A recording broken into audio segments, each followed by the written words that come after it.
Hi, I'm Maximilian Alvarez. I'm the editor-in-chief of the Real News Network and host of the podcast Working People. And this is the Art of Class War on Breaking Points. After a historic 6-week strike that, for the first time in the union's history, involved workers at each of the big three automakers going on strike at the same time, United Auto Workers at Ford, General Motors, and Stellantis have ratified their new contracts with the companies. As Dan DiMaggio reports at Labor Notes, quote, the stand-up strike began September 15th when 13,000 workers walked out at 3 Ford, General Motors, and Stellantis assembly plants. By the end, it grew to 50,000 out of the 146,000 UAW members at the Big Three. The agreements came after a major escalation, striking each company's most profitable truck plant. Workers approved the deals at GM, Ford, and Stellantis this week. At Ford and Stellantis, 2/3 voted in favor.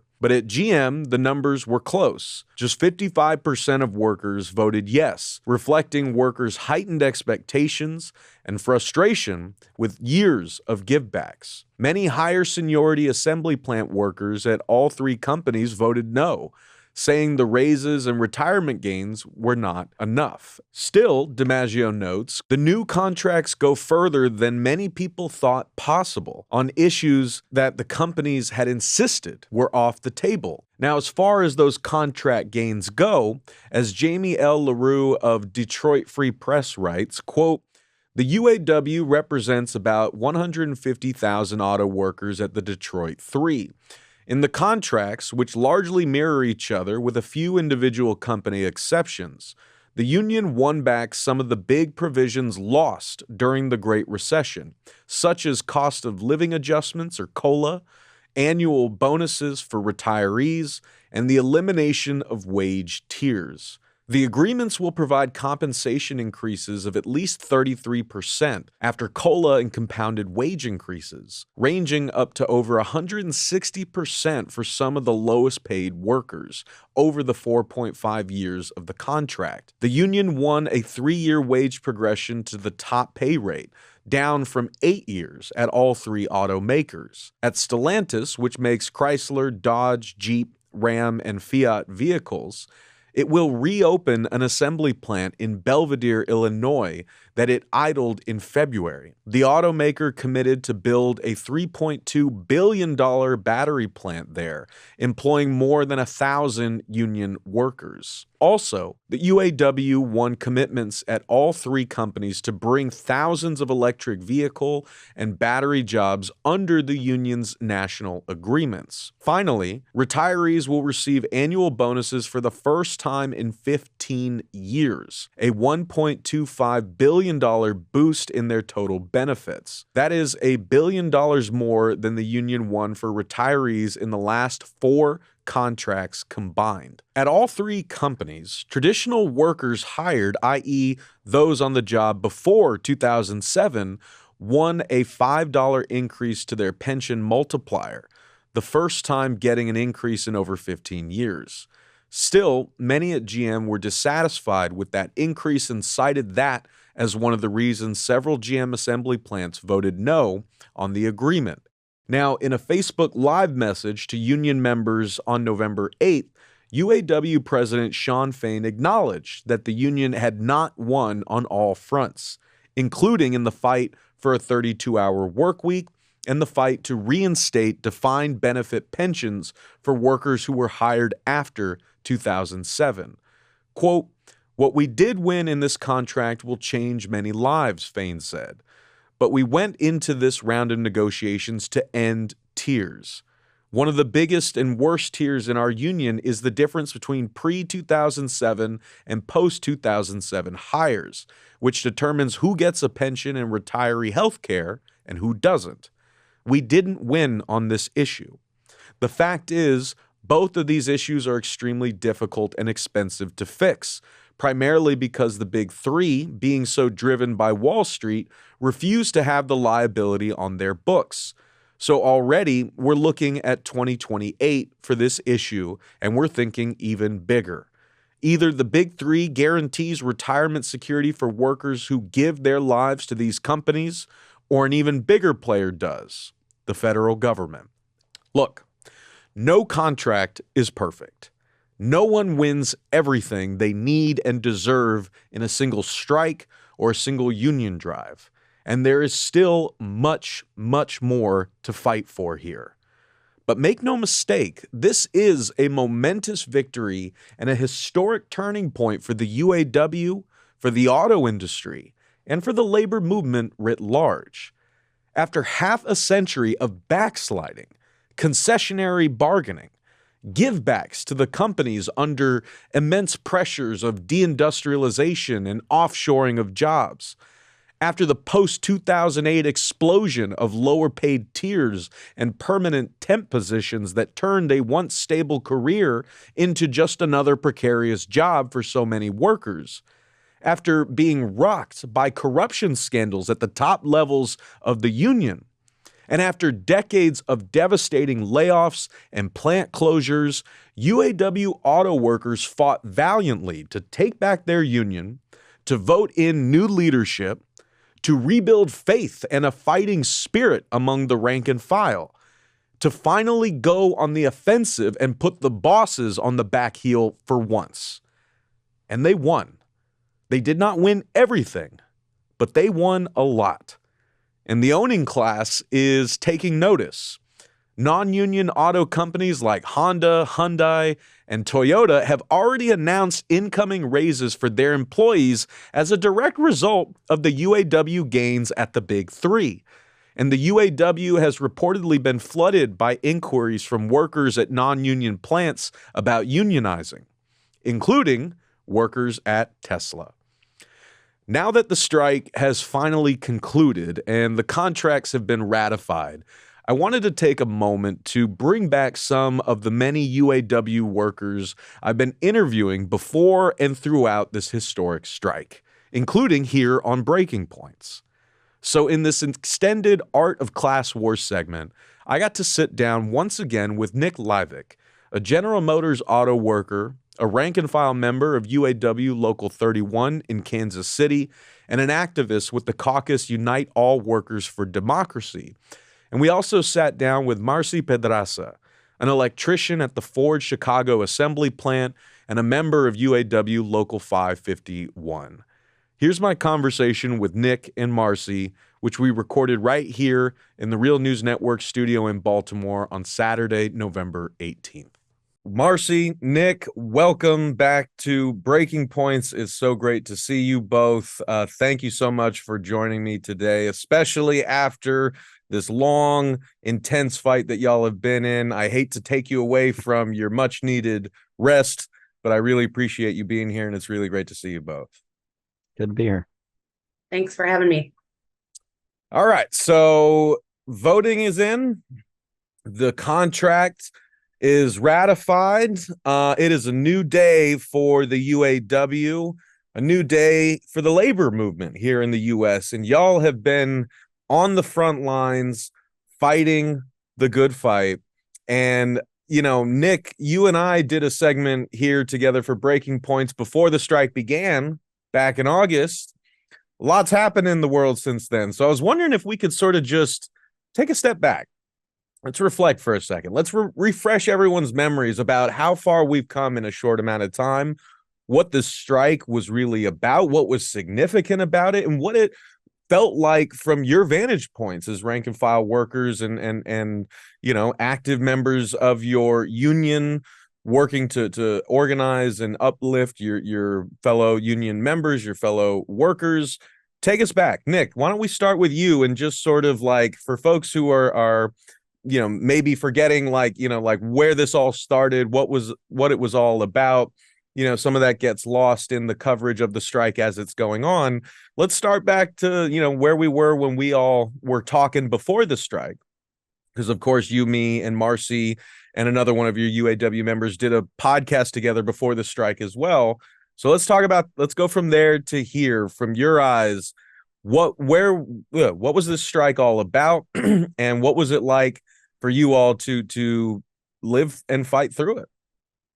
I really think that this strike was about charting a new way forward for the UAW. We saw a lot of different things from listing the public demands, which were very ambitious, to transparency like we've never seen before with the live streams. I mean, that was the first time I've ever seen my international president get up there and give up weekly updates of where they were. And we had a completely new strike strategy.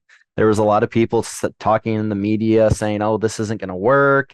This strategy is too insane. Like it's not. You guys are demanding too much." And what we saw in the end result is a very militant membership that stood up, rallied around the call, rallied around their membership, and we won the largest contract in the UAW in the last 20 years, I believe, dating back to Walter Reuther even. So 1970. This is our largest contract since then. We've seen some record gains. We've reinstated COLA. Temps have a shorter path to full time. We've rolled in all of the CCA and GMCH plants at my facility. I know the phrasing's different for Ford and Stellantis, but that's huge, and that's what people should really take for this. Like when you're unionized and when you're aligned in solidarity and you're actually standing up and fighting for this stuff, and you have a leadership that's backing the rank and file and that's actually keeping the rank and file informed and pushing and helping the rank and file push forward, you can win record contracts, and we've seen that now with the Teamsters, UPS, and the UAW. I agree with everything Nick just said. So, for us, like going back to our contract campaign, even, just trying to get more information to the membership on the shop floor about what this contract, can possibly mean for us in with this newly elected leadership, right? In the past, this was only my third contract. In the past two, I've known many folks who might not have even voted before because they just thought it was hopeless, or why bother? It's just going to pass anyway. They're jamming these contracts down our throat without any transparency, right? Or updates on bargaining. So we've seen a real shift in getting members, involved and just excited and pumped up to be part of this campaign, or even to be asked to join the stand-up strike. I know that every week when there was the live updates and the announcement of a potential plant being struck, people were on the edge of their seats, like, is it going to be us, or, whatever. And many members were kind of disappointed when they found out it wasn't them. And that just shows to, their, excitement about this and just wanting to be part of this historic moment. The first time that having all big three, a plant or someone from all big three on strike at the same time, and there were, obviously a lot of folks who were, naysayers or didn't agree with the strategy. I mean, not just, the membership, but, mainstream media or just everybody who wanted to put their 2 cents in, right?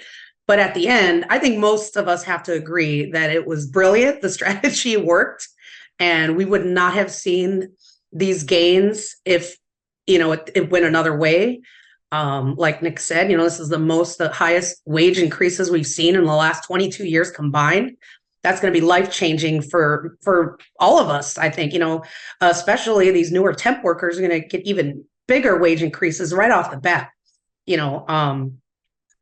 just to be able to say, like, I want to work here and I want to stay here because now I have a fair living wage. I'm not just going to work a few months or years and then go somewhere else where I can potentially make more money or get better benefits. One of the important things, or a few of the important things for me, was the just transition to electric vehicles, right? Which, we have won some gains there, but I have said, it's like we have our foot in the door when it comes to those plants, which they said was impossible before, right? That we wouldn't be able to get that right off the bat. So that's great. And then also, even though I work for Ford now, but I used to work at Belvedere Assembly Plant, and just the fact that they are going to reopen the plant and build new vehicles and a new battery plant nearby and a parts distribution center. That's going to be beneficial to the community of Belvedere. I grew up on the southeast side of Chicago, and I seen when the steel mills closed and when they all left and how it just devastated our community.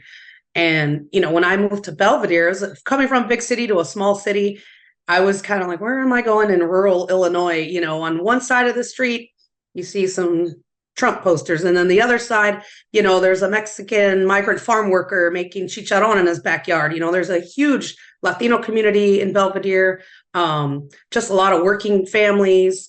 And for if Belvedere were to have been shut down, that would have really just been awful for that small town. And I'm just glad to see that it can still be a thriving community. Yeah, no, I think it's really huge. And I want us to circle back to that in a second, because I mean, for Breaking Point's viewers and listeners, if you guys remember, another UAW member, an auto worker that I interviewed on this segment during the strike was Austin Gore, who was striking in Toledo, Ohio, after he had to, leave his family momentarily when the Belvedere plant got shuttered.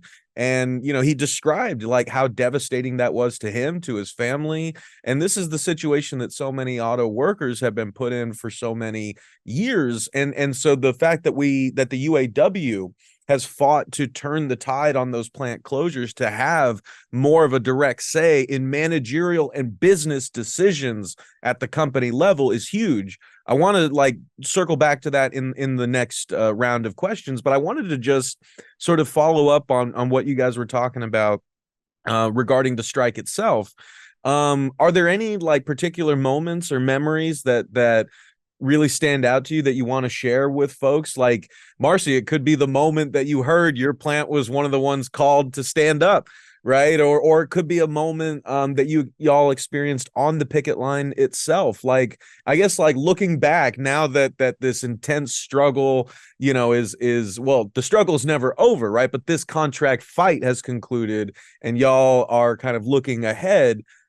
Are there any sort of moments from the strike itself that you want to share with folks, or that stick out in your memory?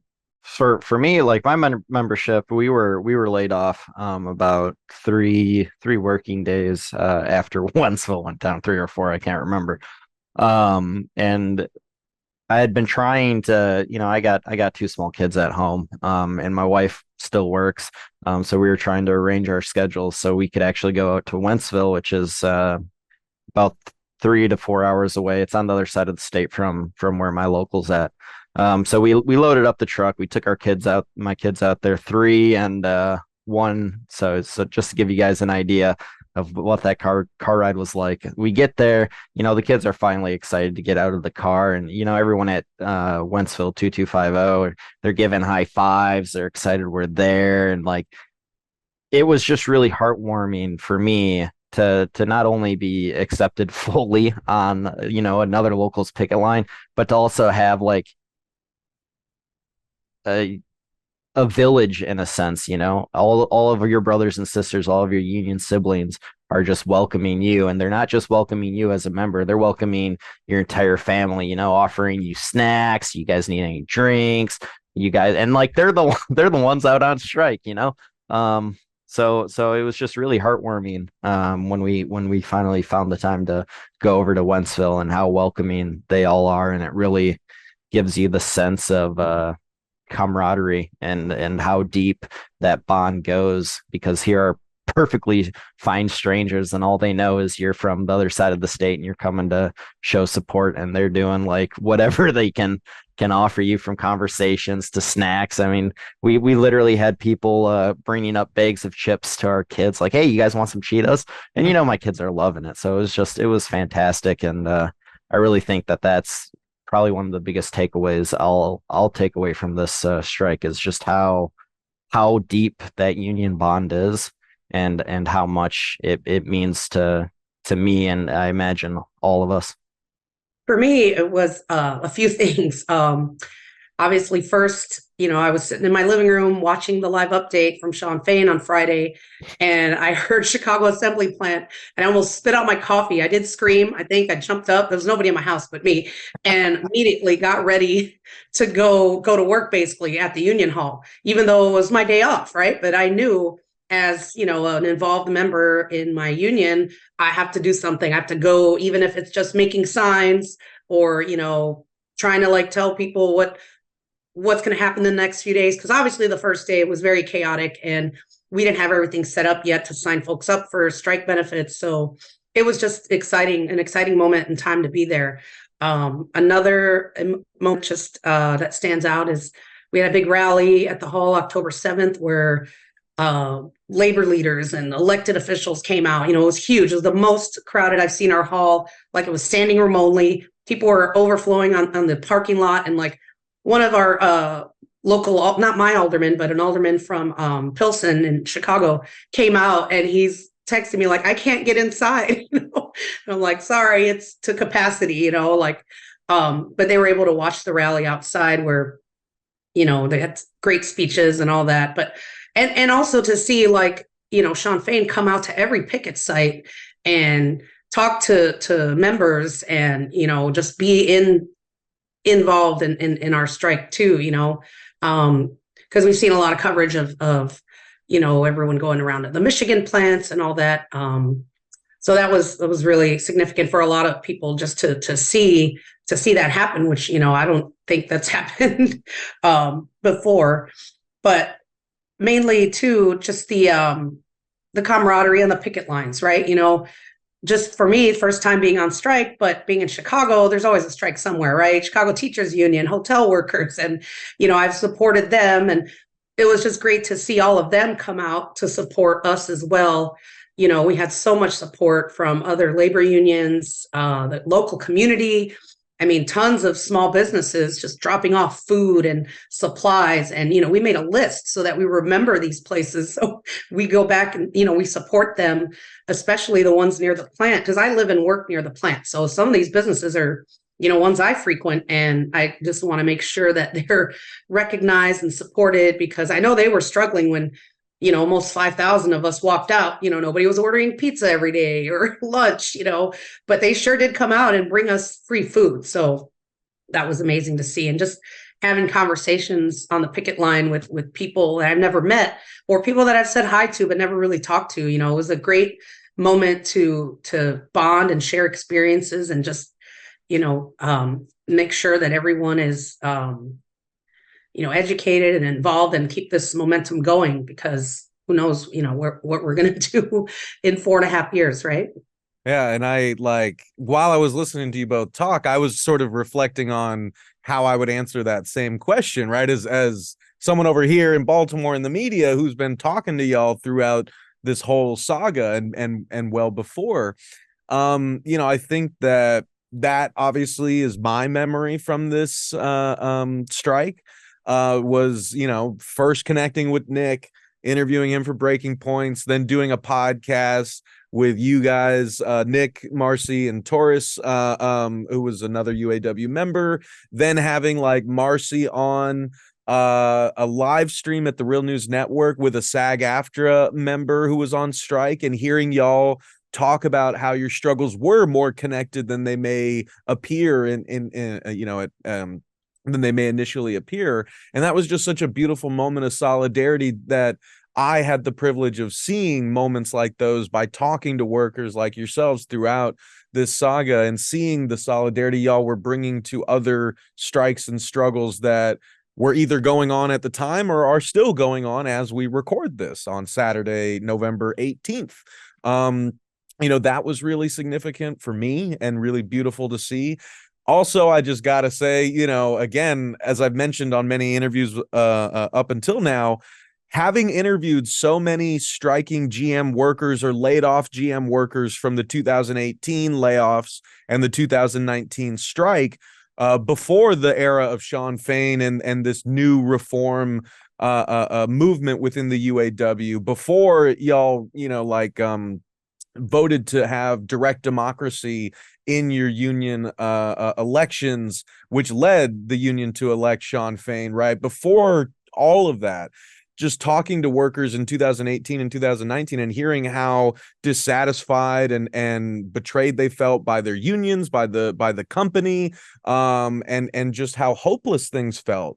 For us to go from that to seeing Shawn Fain wearing an Eat the Rich shirt, talking to the members in the country about how some of the EV plants were going to be brought under the master agreement, like, that is a seismic shift in the movement, in the politics, the class politics of this country that you all made happen. And so, like, that's where I want us to conclude in terms of, like, thinking about this strike in terms of the big picture and the long trajectory of the UAW, the auto industry, and the labor movement, and where this strike kind of fits into that. But I guess really quick before we get there, I just wanted to ask for people watching and listening to this, if you could say a little bit about the ratification votes, like the results of the strike, right? And people were hearing, news reports that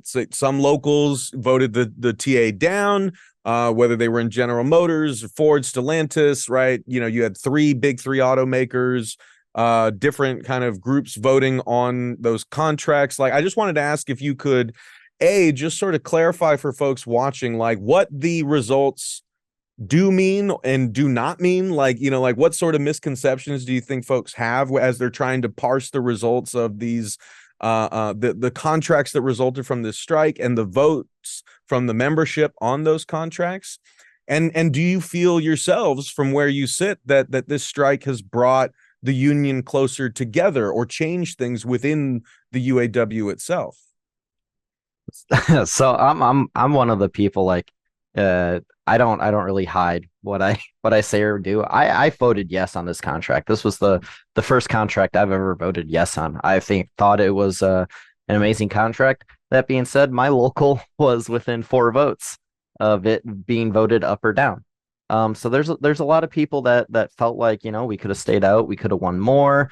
There's people that aren't happy with, like, the amount of benefits that we won for the retirees. We won their first raise since I believe it was 2002 in their pensions. There's some people that wanted a bigger upfront. Like, there's some things that people wanted to see they didn't see. But for me, it was about, like, looking at how life-changing this was going to be as a tier 2 person. I took a decade to get to top pay, and knowing that that's never going to happen again for anybody coming in after me.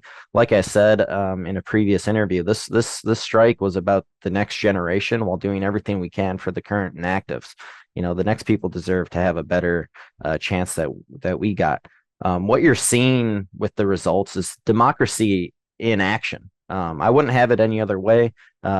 Dissidence is important and vital to democracy. People have the right to vote now, and that's what you're seeing with the results. But with democracy, majority does rule, and that's what you're seeing play out.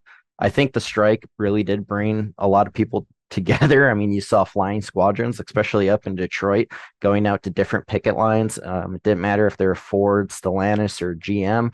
There were people out there driving across the country, across states.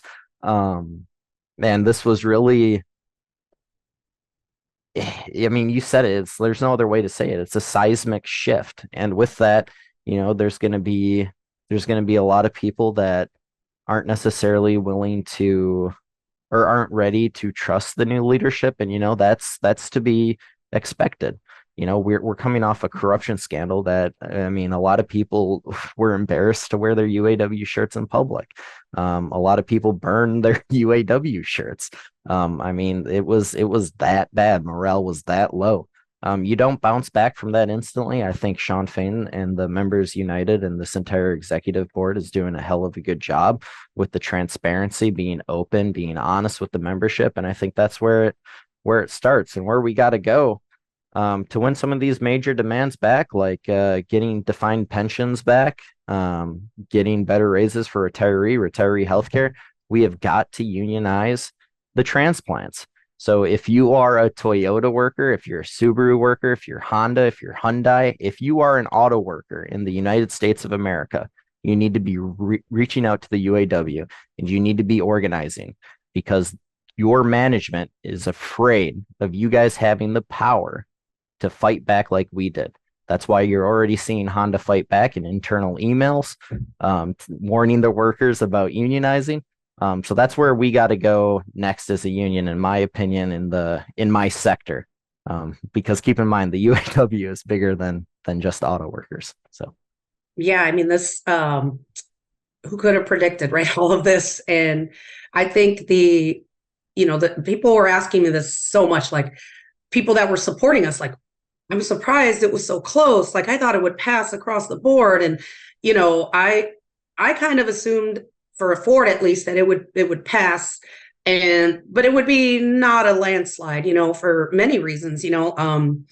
Some folks were still holding out on retirement health care, right? Or pensions, like Nick said, better work-life balance, which were all things that, we thought we could win. I mean, obviously you can win everything in one contract, but I attribute that to, our newly elected leadership getting everybody so fired up that we thought we could win it all, right? Damn it. Like, we're out here, we might as well stay out here until we win it all. So that's just, like, exciting, right? To see that much involvement and, interest in what's going on in our union for the first time in many years, right? So just, getting everyone on board and with our demands and fired up. And hopefully that will continue, in this next organizing drive in the next few years, so that we can keep fighting for these things that we didn't get in this contract, and it definitely changed, many workers' attitudes towards just, our whole campaign across the country, and getting support from non-union workers, like Nick said, we got to reach out to all these non-union shops, and they've been reaching out to UAW already to join, and that's going to be great and huge if we just increase our membership, right? Because that's how we fight, is with our labor. And I say organize the world, right? Because that's what it's going to take to defeat the ruling class and to get what we deserve. So yeah, we got a lot of work ahead of us, but I think it's also important to take a break and take a pause when you need it. It's important so that we stay, in this fight, that we have the energy, and because it's not a marathon, or right. It's not a sprint, it's a marathon, right? I've heard that said before. So we got our work cut out for us, but it's an exciting time for the labor movement. And I'm just glad to be part of this fight. Hell yeah, sister. And like, I think that's beautifully put, right? I mean, this is kind of the message I preach to anyone and everyone who is rolling up their sleeves right now and saying, look, the world's in a dire state. It's got to be us to fix it. And we got to do whatever we can wherever we are. Whether we're talking about the destruction of our shared planet, the destruction of our fellow humans in endless war, or the destruction of our society by this sort of vampiric rigged economy that is screwing over working people for the benefit of a few rich executives and shareholders, right? We got to be the ones to fight back against this, and it's a life's work. We may not see the culmination of it. We may not get to the promised land ourselves, but like you all said, and like you and your union siblings were fighting for, like, we're fighting for the next generation. We're fighting for our kids. Like, we're fighting as hard as we can now for the folks who are here now, but we're also committing ourselves to a fight that goes well beyond us, and that is going to be like carried on by the generations that come after. And so we got to dig in deep. It's not going to be an easy, victory. It's not going to come, like in the next year or two. It's a life's work. And I want to sort of end there and sort of take this historic UAW stand-up strike. Again, the first time in the UAW's history where y'all struck at each of the big three automakers at the same time, even if you didn't have every worker at those companies go on strike at the same time. And like there's just so much kind of historical context that we've given over the course of the past couple months in our different interviews. We can't go through all that now, but just again, I want to really like stress to folks, go back, watch and listen to those interviews. Think about this contract fight, not just in like the kind of recent context of the UAW corruption scandals, the post bankruptcy, the post 2008 shenanigans, although that's really crucial, right? But also like in the broader sweep of things, right? In the larger trajectory, right? We've talked about the auto industry as a symbol of like deindustrialization in the United States, manufacturing going away, and those sort of good union jobs also going away.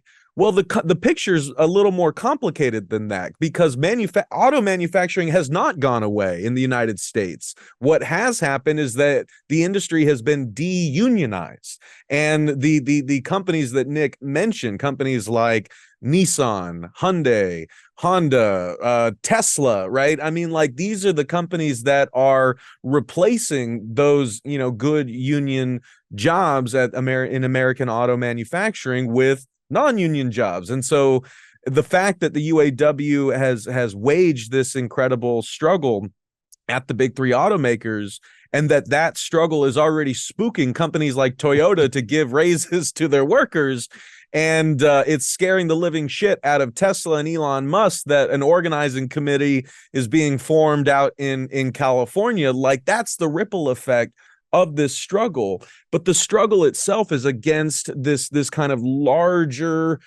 shift in the economy that has pushed workers to work longer for less, while and have fewer workers doing more work, and have like more chances for workers to get trapped in low wage work or lower tier employment with no possibility for advancement, no possibility for retirement, so on and so forth, all while the companies that employ us and their shareholders are raking in record profits. And so the fact that, that's been such a long sort of trajectory, that American workers have experienced for decades, and that the auto industry and its workers like yourselves have experienced very acutely.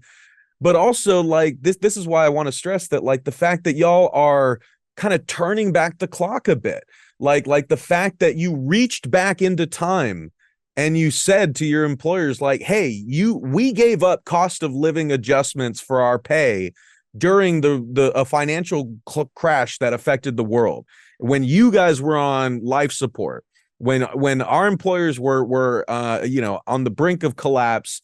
We opened up our contracts and gave a lot of concessions, and we were promised we would get those concessions back when these companies were profitable again. And of course that didn't happen. And it was kind of just taken for granted that once you give something up like that in a contract, you're never getting it back. But you guys changed that paradigm. You went back and you got it, right? And you mentioned the reopening of the Belvedere plant. Again, turning back the clock and saying to the company, to the employer class, to the capitalist class, you do not have sole, sovereign, unchecked right to determine what happens with your business. Workers get a say too.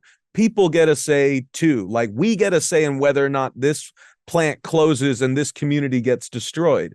That is significant. I wanted to just sort of toss that back to you guys and ask, taking in the broad sweep of history, the larger trajectory of the American labor movement and the fight to unrig this rigged economy, what do you want to communicate to folks watching and listening about the significance of this strike and what happens next? Like, where do we go from here? What should people have their eyes on moving forward from this historic struggle? I think in many ways, between the Teamsters and the UAW and a lot of unions before us too, you're seeing since like 2010, unions are stepping up and they're fighting back, and it's getting bigger and bigger every single year. The historical, I mean, you can't, it's almost hard to even put into words what we've accomplished here, especially like if you look at Stellantis, they have the right to strike over investments. And I mean that's huge. That was seen as a management prerogative, something that they have sole say over. So the fact that we were able to get that into our contract was huge. And where we go from there to fix this economy is we got to unionize. If you want to organize, don't wait for a union to reach out for you. Start talking to your coworkers. You guys can form that organizing committee, and then you can contact unions and you can say, hey, we got this organizing committee and we want to unionize. We've already got the groundwork, and that's what it's going to take. It's going to take the working class of this nation to start organizing themselves, start talking to each other, start talking to their coworkers, and not being afraid of all the anti-union propaganda and the union busting firms that are going to come in. These guys have one sole goal, and that's that goal. They would rather spend millions on these anti-union corporations to beat you guys down than have you guys come together and beat management down. They want that total control over their workplace. And that's what we need to see in this nation is we need to see workers starting to take the initiative, talking to their coworkers, forming those organizing committees, reaching out to unions and organizing, because labor isn't this monolithic institution. Labor is workers. You are your union. And that's what I really think is going to propel our labor struggle to the next level. And is what this nation desperately needs to fix this rigged economy that we're facing. Yeah, I just wanted to go back to talking a bit about the strike strategy, because, like you were saying, some folks were saying, oh, we should have all gone on strike, same time, whatever. But, just seeing, I think for the first time, like these companies, for the first time, we had them pitted against each other, right? Trying to scramble for who's going to come out with a better offer so they don't have another plant going on strike. Like it seemed like they were running around like chickens with their heads cut off for a minute, and usually that's what they want us to do, right? They want us to take the scraps and fight each other or be against each other, union versus non-union, America versus the world, and that's just, got to stop, right? We need to have solidarity, international solidarity, because that's how these companies work, right? They're already on a global economy. So we need to think and fight in the same way, and where do we go from here? Wow, that's a big loaded question. And, me as an environmental activist, we're fighting, these corporate toxic polluters, that are contributing to climate change, and that's a workers' rights issue too. We were just at a demonstration against the American Petroleum Institute, a huge lobbying organization that supports big oil. And, what good is a job if we don't have a planet to work on, right? And, we need to keep standing up against the military industrial complex. Our tax dollars are going to wars and the genocide of people across the world. And, that's not right. They can't pay off student debt or universal health care, but they have billions of dollars to fund these wars, So just, whatever you're passionate about, get involved, join a union, and fight against the 1% and the ruling class. Hell yeah. Well, Nick, Marcy, I cannot thank you both enough for joining us again on Breaking Points. I can't thank y'all enough for letting me annoy you and bug you for months saying, hey, can we do another interview for this thing, Like, it's just been a real pleasure and honor to be in conversation with you throughout this struggle. Now, please, for the love of God, to you and to your fellow union siblings, go get some rest. Thanks, brother. Thank you. Anytime. Thank you for watching this segment with Breaking Points, and be sure to subscribe to my news outlet, The Real News Network, with links in the description of this video. See you soon for the next edition of The Art of Class War. Take care of yourselves. Take care of each other. Solidarity forever. Hey guys, if you like that video, go to breakingpoints.com, become a premium subscriber, and help us build the best independent media organization on the planet. That's right. We're subscriber funded. We're building something new. We want to replace these failing mainstream media organizations. So again, to subscribe, it's breakingpoints.com.